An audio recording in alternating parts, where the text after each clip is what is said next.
Jesse, What's up? it's Tuesday. It's my favorite day of the week when we get to record our podcast. I was about to say Tuesday is your favorite day of the week. Tuesday is also the day that I get to play golf on my golf league with my son and husband, but they are both out of town this week. And so I have asked my dad to join me in my league tonight. Aww. And I have a funny story to tell you about my dad that recently happened. Tell me. So my dad's almost 80 years old. Remember how Andrew and I were in the Punishers motorcycle club? And like Gang. we were in the gang. We were no longer in the motorcycle club, but my dad is still in the motorcycle club. He still rides. He just got a new Harley, literally almost 80 years old. I don't know how he holds the bike up still. But he had never been to Myrtle Beach for the bike week. And he's like, oh, I've always wanted to go to Myrtle Beach bike week. Okay. So we, of course, his family were like, no, Dad, that's ridiculous. You don't need to be riding your motorcycle all the way down there. Anyway, yada, yada. My sister put Life 360 on his phone. Like we're tracking him, like seeing what's going on. Like he's a kid. And, the next day I'm talking to him. I'm like, Dad, you okay? You having fun? And he's like, well, I have something to tell you. Oh, and no. I was like, oh no, what? And he goes, I got a tattoo. Stop. And I said, yeah, what? He's like, yeah, I got a tattoo. He's like, everybody was cheering me on. And I folded under the peer pressure. And I was like, Dad, what? What was it? Okay. So I'm thinking, like, hopefully he at least got something, meaningful, right? Or, maybe his road name or whatever. Okay. He goes, I let the guys pick it out. And I'm like, you did what? And he's like, yeah, I let him pick it out. And I was like, okay, Dad, what is it? Papa Smurf. Where is it? Papa Smurf on his little scrawny 80-year-old arm up here on the top of his arm, like his shoulder arm. Why? Jesse, I have no idea. I'm like, what? Papa Smurf? Like, what? That's not even. That's hilarious. So yeah, What a man. So I was like, Dad, did it hurt? Like, I'm thinking, like, with your health, should you be getting a tattoo right now? Like, you're not in the best of health. And he's like, oh, it's fine. It didn't hurt. My mom, on the other hand, is having a fit.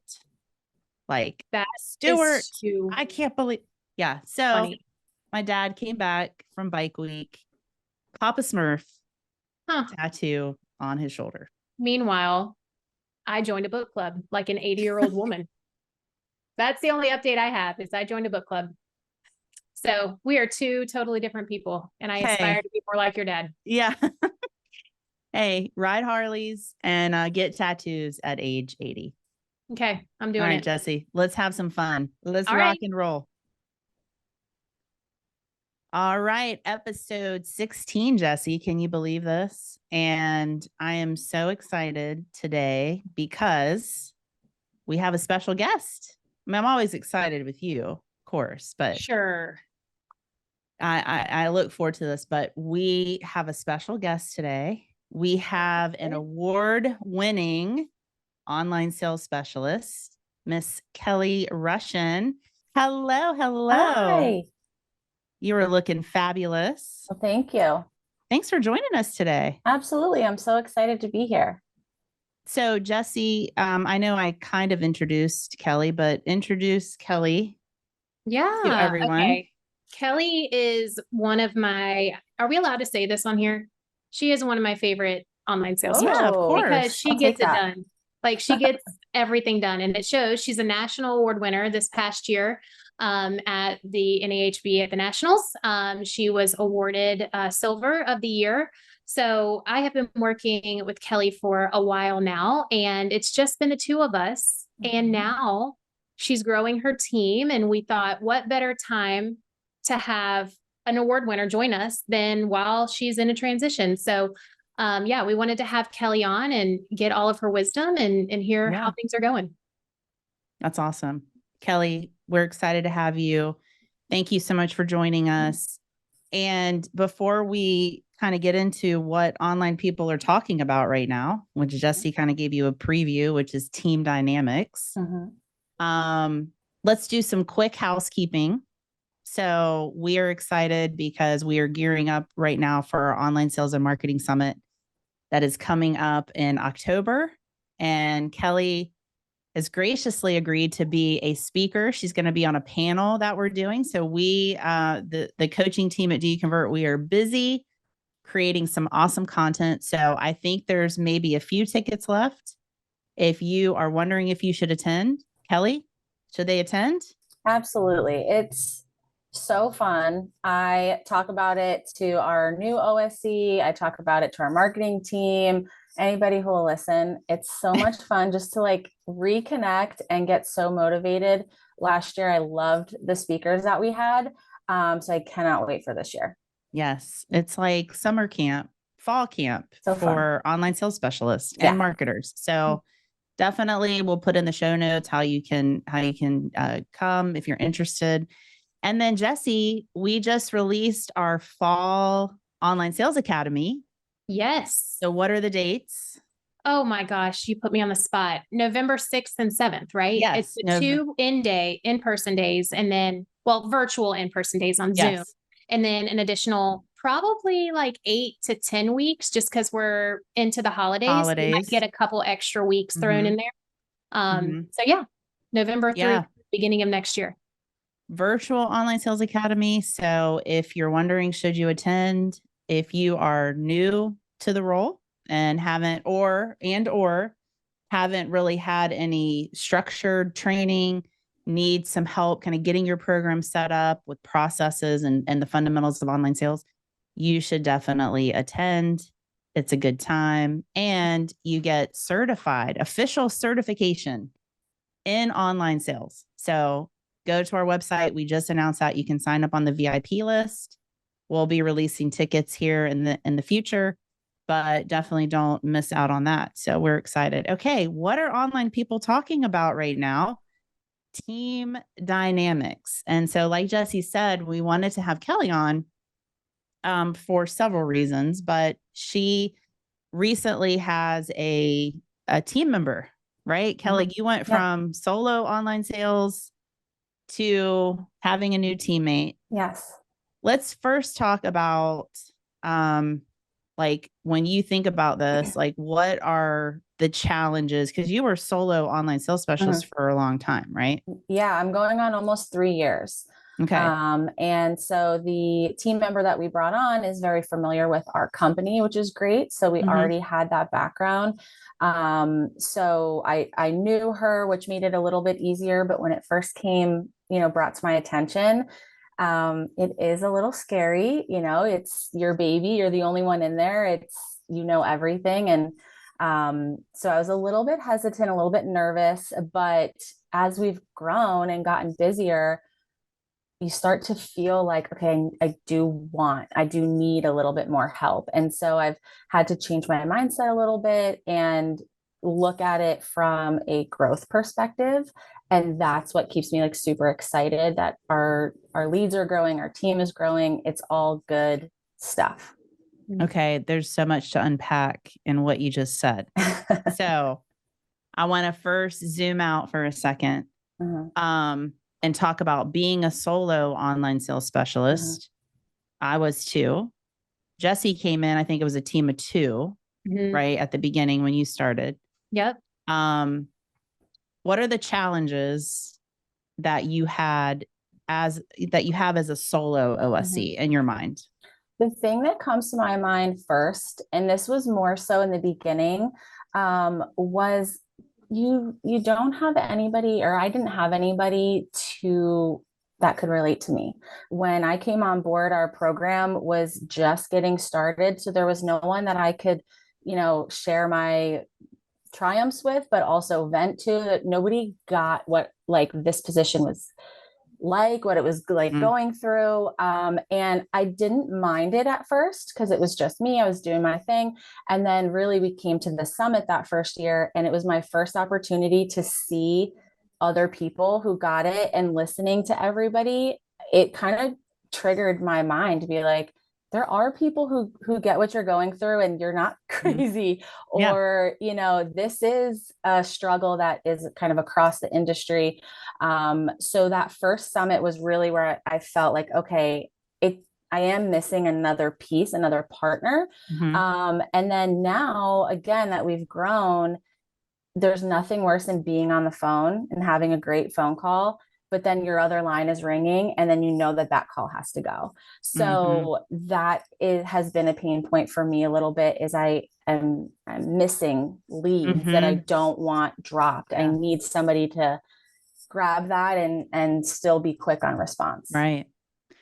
The challenges for sure are, you can't get to everything, can't take a vacation really, or you have kind of a janky backup system, right? That you're like flipping leads to, and you're like, are they really getting managed correctly? Yeah. And I wasn't taking vacation. I wasn't taking time off because it's a rotating, situation. You can't drop that ball, and then there's that ripple effect. So I would be on vacation, but I would be at my computer. My family's like, are you going to be on vacation with us? But you can't step away. So I definitely felt that. And, that's leads to burnout, and you got to be careful with that. Yeah.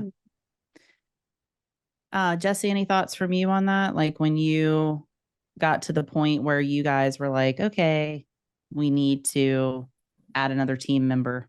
What were the benefits of doing that? For sure. I mean, I got to the point where I was basically begging for help because our sales goals started just accumulating so quickly that we couldn't keep up with it. And we didn't realize the need until it was almost too late. And I think a lot of builders are like that because they're like, hey, we want to make sure that the opportunity is there for the person that's in the seat, but also we have to be able to best service all of our customers and what's fair and what makes sense and what does the training period look like. And so when it got to the point where things started to ramp up for the builder that I worked for, it quickly transitioned. So 2, and then it went to 7 in what felt like, 3 or 4 months. And that's where kind of I felt the fear, maybe Kelly, like you felt at the beginning, like you're going to grow your team. Even though I had a partner, we were growing so quickly that I was like, oh, my opportunity is going to dwindle. And I am here to confidently say every year that we grew and every new teammate, I made more money. And it blew my mind because I was like, how, when I'm getting less opportunity? But it was because, like you're saying, Kelly, I wasn't rushing off the phone. I was able to increase the customer experience, do the personalization, do all of the things that needed to be done that I just couldn't do. And so while it is a little bit scary, the pros are, unanimous across the board for the company, for us, and for our customers. Yeah. So Kelly, let's, we like to get real on opt.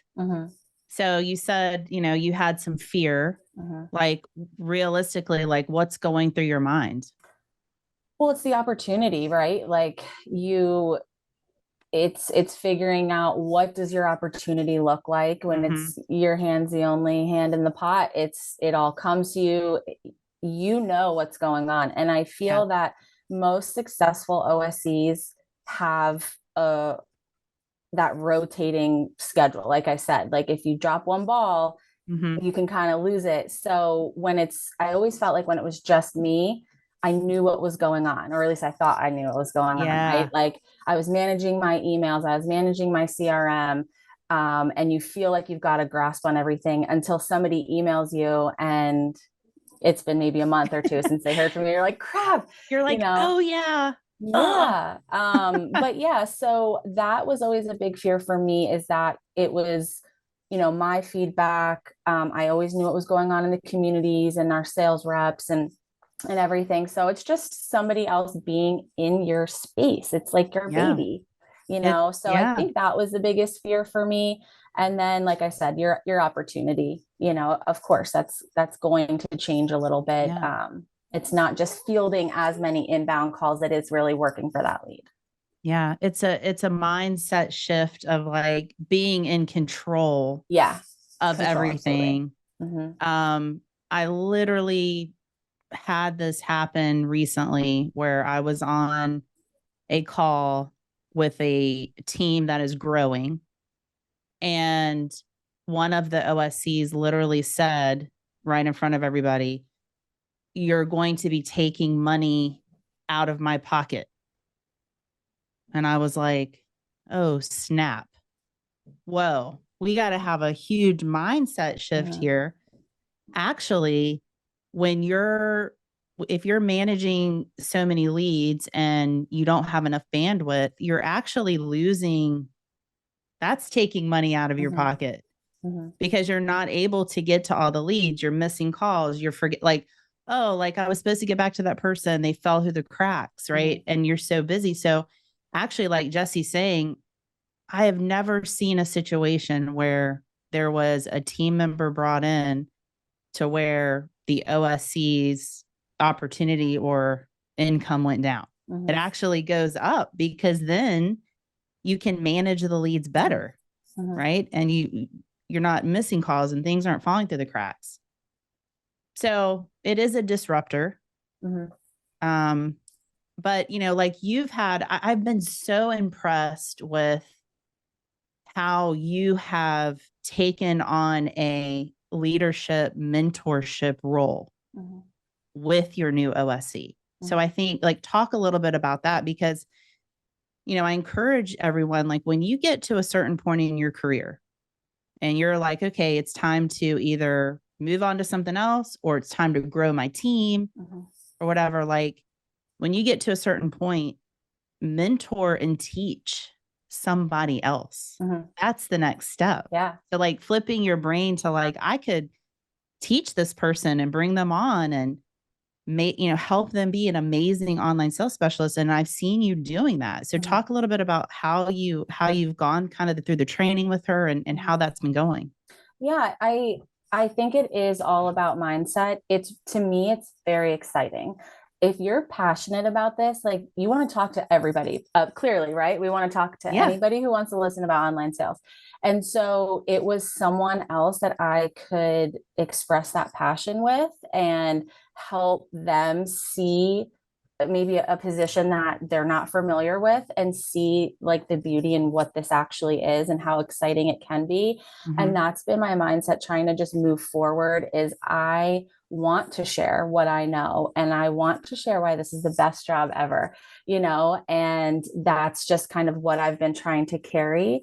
And I think, I'm almost at 3 years and not going anywhere, like love what I do, but you do want to set another goal for yourself, another level to achieve. And why not see where you can help mold somebody into bringing them up to, where you're at and where they feel experienced and they know. And I just think it's a ripple effect. And we've sent her through her 30-day start, which was so exciting to again say, I remember, when I did that, we were able to kind of go back and forth. So again, just that connection. And now we're, in the weeds and I'm giving her the tidbits of what it's like day in and day out and the questions you get and how to answer and how to pivot the conversation. So it's just exciting to take what you know and share the wealth. Yeah. Wouldn't you say that when you have to teach and mentor someone else, it causes you to step up your game? Oh my God, totally.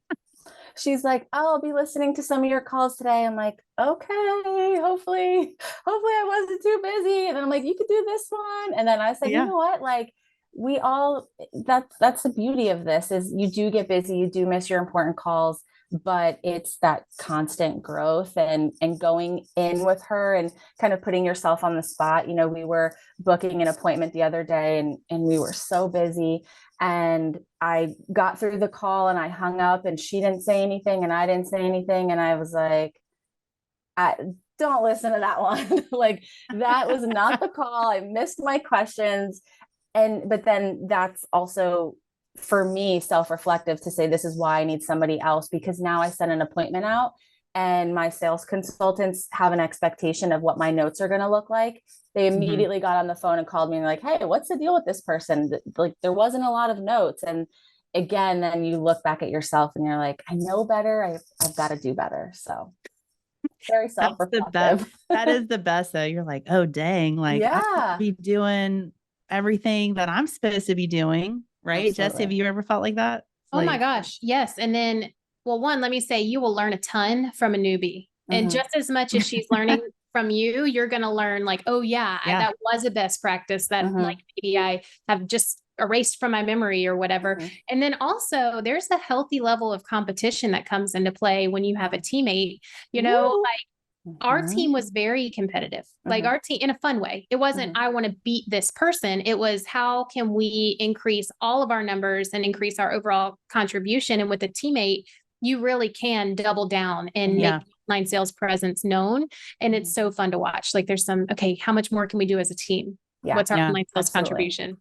I've been known to be a little competitive, so we'll see. Oh, shit, facts, girl. I saw a different side of you when at the nationals. So everybody, Kelly was a runner up in the online sales specialist of the year for NAHB.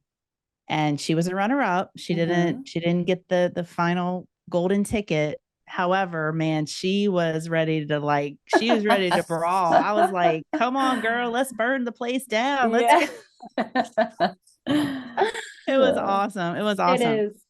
Well, one thing that gets sometimes a little spicy with teams is lead ownership. Okay. And so I'm gonna open up the kimono a little bit and be vulnerable with you. We had a internal DYC coaches debate. Ooh, right. Jesse, last week, okay, we're on our coaches huddle, and the process or the best practice around lead ownership came up, and we had two different opinions, two sides. We were split right down the middle on how to handle lead ownership. Right. We had one side, we're like, no, you gotta do this. The other side's like, no. And so what happened was each side listened to the reasons why. Right. We always talk about like, here's the best practice, but here's the why.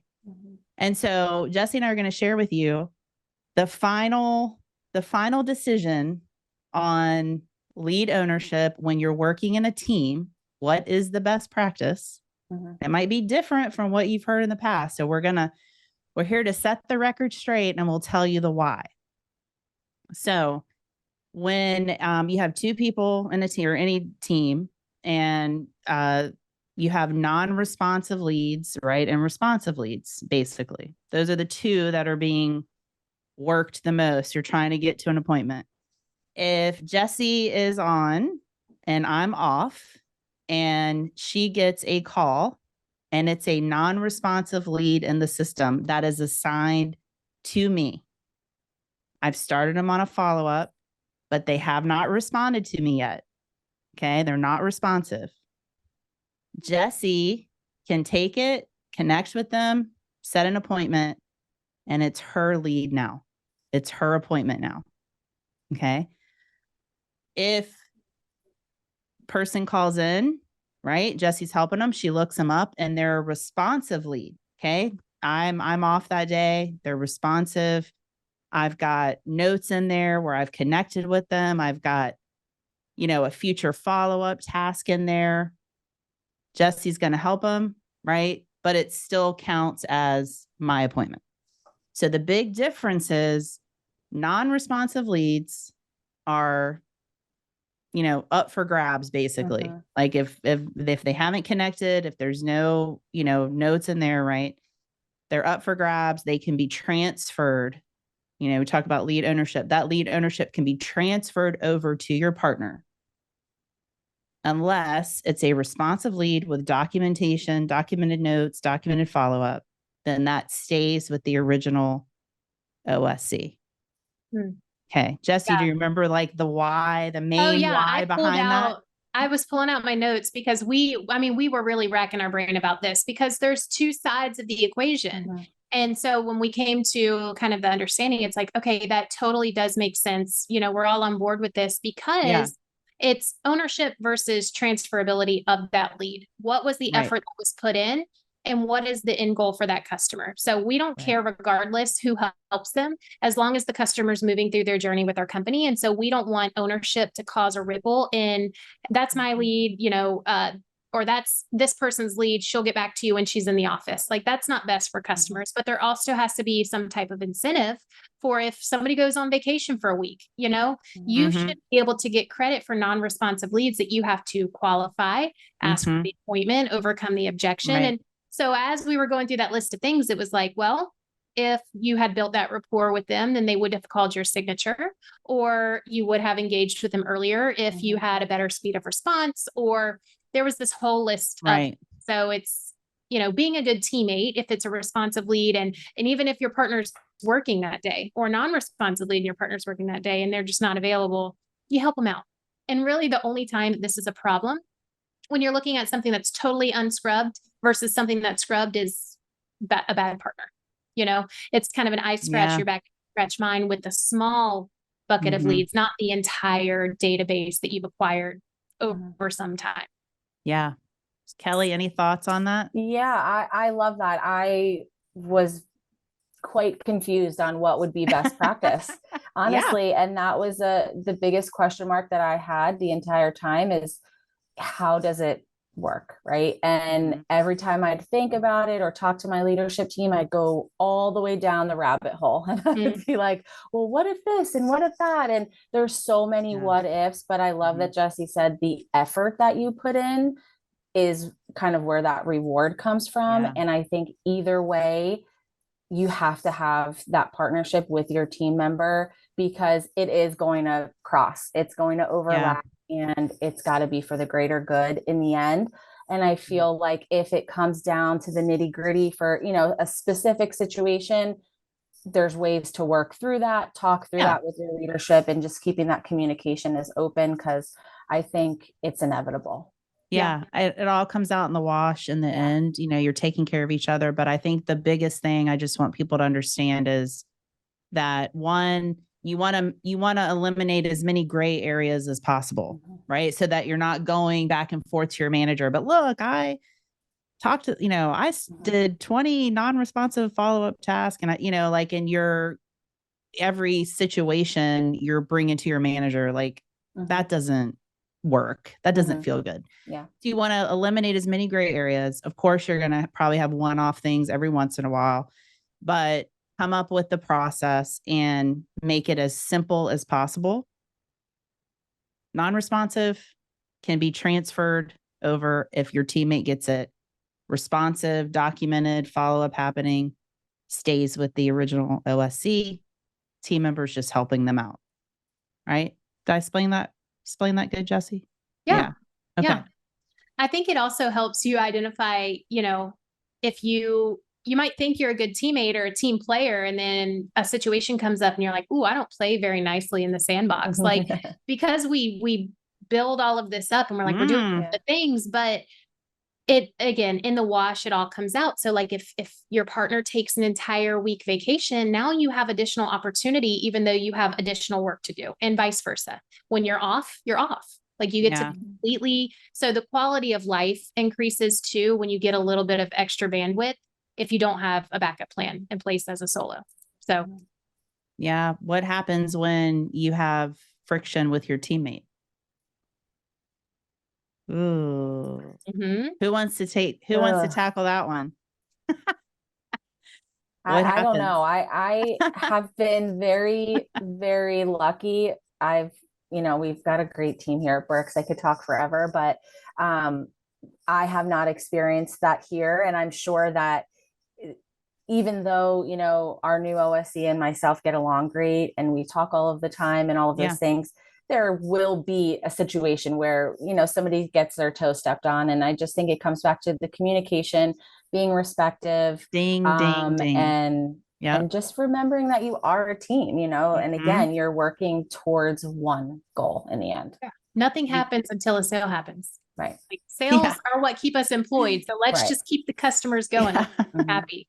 Well, you just said talk a lot. You talk a lot, right? So keeping the lines of communication open, addressing any like, oh, well, that didn't feel too good. Address it right away.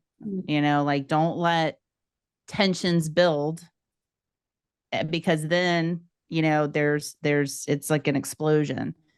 So yeah, you know, there's times and then mindset. The other thing, you know, it's like keep the lines of communication, mindset. We're a team, right? We're here to help each other out. We're here to get more sales. Yeah, good stuff. Okay. I have some fun questions for you now. Okay. What's your favorite thing about what you get to do? So I think about this a lot because a lot of people ask me like internally. And I think that the thing I like the most is being that first initial, I guess, what's the word I'm looking for? First initial impression of our company. Yeah. You can set the tone as to like what that client is to expect throughout their entire process. And I think that that holds a lot of weight and you have to carry that very gently. And I love when I've got clients that come in that are, you know, the home builder dreamers, or maybe they're a little nervous or they're going through a major, you know, family change. And you get to explain why this is the best route for them. You know, they're frustrated with resale and you get to explain what your company can offer them and help, you know, solve those problems for them. And nothing feels better than when you uncover all the layers and do all your digging and you find that perfect, you know, home for them or community or person, whatever it may be.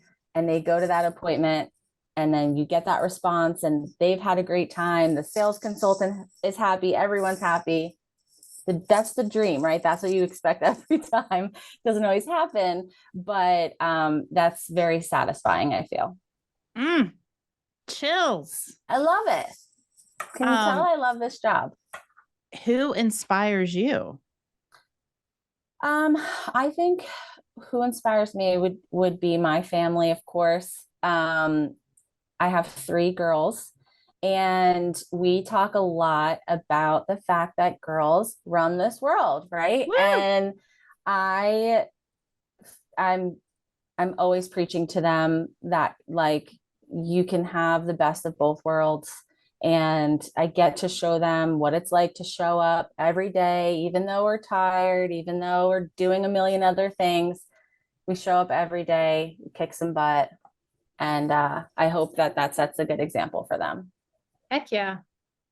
What did you think about Harrison Butker's comments? Oh my gosh. That was crazy. I couldn't believe that he actually said that out loud. And then I saw like someone from the Chiefs, like ownership team, doubled down and agreed with him. Stop. And I was just like, this is not the place. Hey, read the room. Yeah. Bro. Yeah. I will not be having him on my fantasy football team this year as my kicker. That's how I'm gonna get back. Get to the man. Yeah, that was so disappointing to hear. And I just couldn't believe that someone would say that at a commencement speech. Yeah. You know, women that are graduating and starting their next chapter in their career or life. Yeah. How do you define success? So I'm a big goal setter, and that's reaching each goal, whether it's daily or weekly or whatever it may be, work, personal. Setting a goal and reaching that, I feel like is a successful day or week or what have you. That to me is a way to judge what you're doing, what you're contributing, you know, work related. I love to look at like where I sit amongst what is expected of me. I'm really big on expectations. And so setting those goals and expectations for myself, personal or, you know, professional, and then reaching that or moving that up where you hit your goal and you can keep continuing that up is very satisfying. Man. Jesse, any questions for Kelly? No, I just think, you know, all that she said is a testament to all the work that she does, getting to work with her. I get to watch her progression and all of the things. One, you can tell she has true joy in what she does. And for me, that success is really just enjoying what you're doing. Everything else is a byproduct of it, because if you're not happy, it comes through, it comes through to your customers, it comes through to your teammates, your boss, everybody. And so to watch you come in every day with joy and to service your customers and want to do that is the success to me. And everything else, all of your metrics that blow other metrics out of the water, is just proof of that. And so I think, you are a good example of just enjoying what you do. Thank you. Thank you. I appreciate it. I really do love this job. And I always want that to show through in my work. So Kelly, it's now time for a skills check because, right, you better check yourself before what, Jesse? You wreck yourself. They have t-shirts at Target, graphic tees now. I need to send you one. Do they have that on a t-shirt? Yes. Yeah. Okay. Well, I mean, we need one of those. Yeah. Okay. One thing to focus on right now with your skills check is, we talked last episode about a shift in leads, what to do if we're feeling a little low, right? When leads go low, we grow. It's not slow, you're slow. So skills check this time is outbound calls. Okay. So if the phone's not ringing in, we're making the phone ring out. And I'm not talking about your normal follow-up tasks. I'm talking about, in addition to that, you're going in, you're creating segmented prospecting list, and you are hitting the phones and you are calling. The phone in today is really a lost art. I mean, you guys might think I sound old, but seriously, when somebody sends me a text, that's kind of like standard. When somebody picks up the phone and calls me, like in addition to a text, but they actually call and they take the time to leave me a voicemail, I am going to be more apt to respond back to that text message or to call them back. So, Jesse, what would you say is a good number to shoot for a day? How many outbound calls should you be making a day? Yeah, it used to be 20 outbound prospecting calls, again, outside of your standard follow-up, to get the traction of aged leads into your database. But when things slow down, it's 40 plus. And it's taking more calls to get the same number of appointments right now because of my hesitancy and all those things. And so I think it's important. We actually had somebody who attended one of our academies reach out to us earlier this week. And she said, hey, am I on pace? I'm making, 50 calls a day to my page leads. Like, is that successful?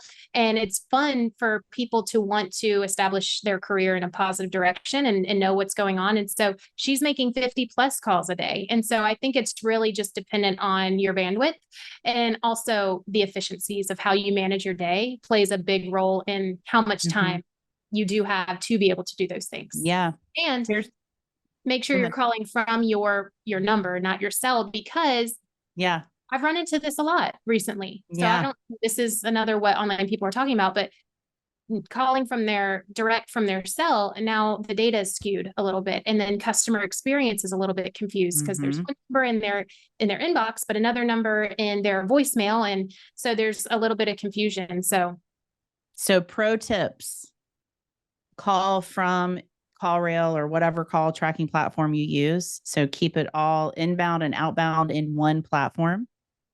Use a call log so you can actually see the results of all of your hard work. Like, this is how many people I called today.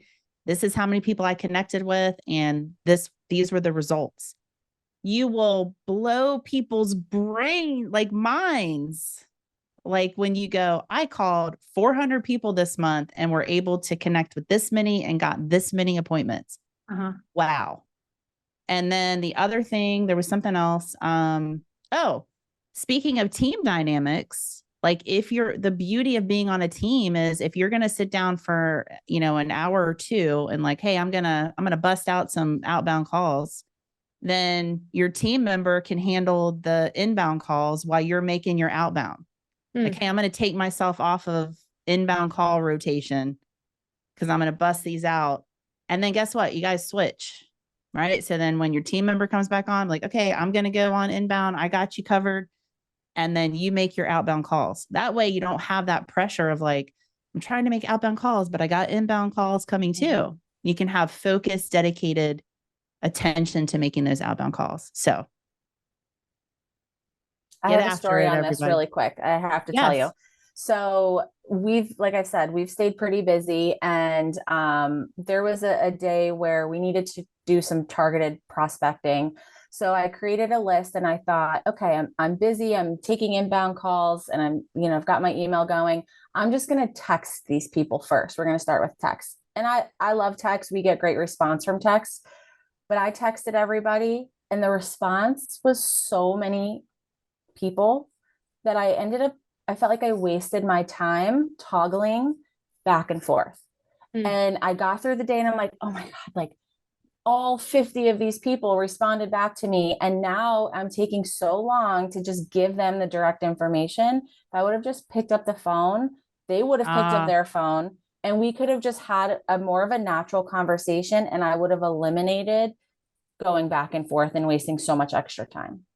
Good point. You might get a response, but then are you going to have the bandwidth to manage the response? So why not just have a quick 5-minute phone conversation and get to the meat and potatoes really quickly? I love that perspective. Kelly, you're fantastic. The last question I have for you, let's see if you get this right. Are you down with OPT? I knew it was coming. Yeah, you know me. Love it. Okay, thank you. We will see you next time. Okay, thank you guys so much. Bye. See ya.